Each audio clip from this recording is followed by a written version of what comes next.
ଜଣେ ସଚ୍ଚୋଟ ଯୁବକ ପାଠପଢ଼ା ଶେଷ କରି ଆତ୍ମନିର୍ଭର ହେବା ପାଇଁ ଛୋଟ ବ୍ୟବସାୟ ଆରମ୍ଭ କଲେ।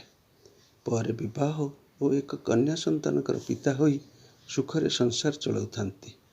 ଦୁର୍ଭାଗ୍ୟବଶତଃ ମହାମାରୀ କରୋନାର ଆଗମନ ଯୋଗୁଁ ପ୍ରଥମେ ବ୍ୟବସାୟର କ୍ଷତି ଓ ପରେ ସମ୍ପୂର୍ଣ୍ଣ ବନ୍ଦ ହୋଇଗଲା। ଘରେ ଦୁଃଖ ବଢ଼ିବାରୁ ଭଗବାନଙ୍କ ଉପରେ ପରିବାର ଭରସା କରୁଥାନ୍ତି। ତାଙ୍କ ସାନ ଝିଅଟି ବାପାଙ୍କ ହାତ ଧରି ପଚାରିଲା, ବାପା, ଭଗବାନ କେଉଁଠି ଅଛନ୍ତି? ସେ କେଉଁଠି ରୁହନ୍ତି? ଯୁବକ ଜଣକ ତାଙ୍କୁ ବାହାରକୁ ନେଇ ଦୂରରେ ଥିବା ଏକ ପାହାଡ଼କୁ ଦେଖାଇ କହିଲେ, ଦେଖ, ସେହି ପାହାଡ଼ ଉପରେ ଭଗବାନ ରୁହନ୍ତି। ତେଣୁ ଛୋଟ ଝିଅଟି ସେଇଠୁ ଭଗବାନଙ୍କୁ ହାତ ଯୋଡ଼ି ପ୍ରାର୍ଥନା କଲା, ହେ ଭଗବାନ, ମୋ ବାପାଙ୍କୁ ଏକ ସଚ୍ଚୋଟ ଚାକିରି କରାଇ ଦିଅନ୍ତୁ। ଏହାର କିଛି ଦିନ ପରେ ଯୁବକଙ୍କର ଆର୍ମିରେ ଚାକିରି ହୋଇଗଲା।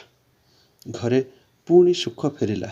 ତେବେ ହଠାତ୍ ଚୀନର ଆକ୍ରମଣ ଯୋଗୁଁ ଯୁବକଙ୍କୁ ଯୁଦ୍ଧକ୍ଷେତ୍ରକୁ ଯିବାକୁ ଅର୍ଡ଼ର ହେଲା। ତେଣୁ ଯୁବକ ଜଣକ ନିଜ ପରିବାରଠୁ ବିଦାୟ ନେଇ ଯୁଦ୍ଧକ୍ଷେତ୍ରକୁ ଯିବା ସମୟରେ ତାଙ୍କ ଛୋଟ ଝିଅଟି ବାପାଙ୍କୁ ଛାଡ଼ିବାକୁ ଆଦୌ ପ୍ରସ୍ତୁତ ନଥିଲା।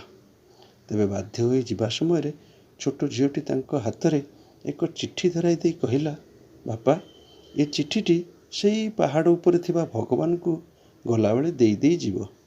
ଯୁବକ ଝିଅଟିର ଚିଠି ନେଇ ବାହାରିଗଲେ ଏବଂ ଆର୍ମି ଗାଡ଼ିରେ ପ୍ରସ୍ତୁତ ହୋଇ ଗାଡ଼ିଟି ଯୁଦ୍ଧକ୍ଷେତ୍ରକୁ ଯିବା ସମୟରେ ଆମ ଦେଶର ଶେଷ ପ୍ରାନ୍ତରେ ପଡ଼ୁଥିବା ପୋଷ୍ଟ ଅଫିସଠାରେ ଯୁବକ ଜଣକ ଯାଇ ଝିଅ ଦେଇଥିବା ଚିଠିଟି ପକାଇବା ସମୟରେ ଚିଠିରେ ଏଠାରେ ଭଗବାନ ରୁହନ୍ତି ନାହିଁ ଲେଖି ନିଜ ଠିକଣାରେ ପୋଷ୍ଟ କରି ଯୁଦ୍ଧକ୍ଷେତ୍ରକୁ ଗଲେ।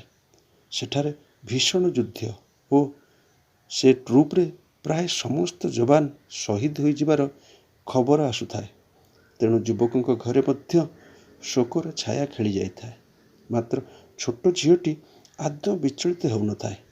ଏହିଭଳି ଦିନ ବିତିଗଲା। 15 ଦିନ ପରେ ଦିନେ ହଠାତ୍ କବାଟ ଠକ୍ ଠକ୍ ହେବାରୁ ଛୋଟ ଝିଅଟି କବାଟ ଖୋଲି ଦେଖେ ତ ଏକ ଚିରା ଫଟା ପୋଷାକରେ ତାର ବାପା ଥିଲେ। ଝିଅଟି ବାପାଙ୍କୁ କୁଣ୍ଢାଇ ପକାଇଲା। ଯୁବକ ଜଣକ ପରିବାରକୁ ଜଣାଇଲେ ଯେ ଶତ୍ରୁପକ୍ଷ ତାଙ୍କୁ ବନ୍ଧକ ଭାବେ ରଖି ବହୁତ ନିର୍ଯାତନା ଦେଉଥିଲେ। ସେ ଚକମା ଦେଖାଇ ସେଠାରୁ ଖସି ପଳାଇ ଆସିଛନ୍ତି। ଠିକ୍ ଏହି ସମୟରେ ପୋଷ୍ଟ ପିଅନ ସେ ଚିଠିଟି ଆଣି ଘରେ ଦେଲେ ଏବଂ କହିଲେ, ଯୁଦ୍ଧ ଚାଲୁଥିବାରୁ ଡାକ ସେବା ବନ୍ଦ ଥିଲା, ତେଣୁ ଡେରି ହୋଇଗଲା। ଯୁବକ ଜଣକ ତାଙ୍କ ଝିଅଟି ଚିଠିରେ ଭଗବାନଙ୍କୁ କ'ଣ ଲେଖିଥିଲେ ବୋଲି ଖୋଲି ପଢ଼ନ୍ତି ତ ସେଥିରେ ଲେଖାଥିଲା, ହେ ଭଗବାନ, ମୋ ବାପାଙ୍କୁ ଯୁଦ୍ଧକ୍ଷେତ୍ରରୁ ସହି ସଲାମତ ଫେରାଇ ଆଣନ୍ତୁ। ଦର୍ଶକ ବନ୍ଧୁ, ଭଗବାନ ଭାବର ଠାକୁର।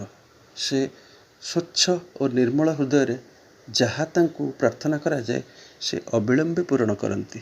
ଏ କାହାଣୀରୁ ଏହା ସ୍ପଷ୍ଟ ବାରି ହେଉଛି।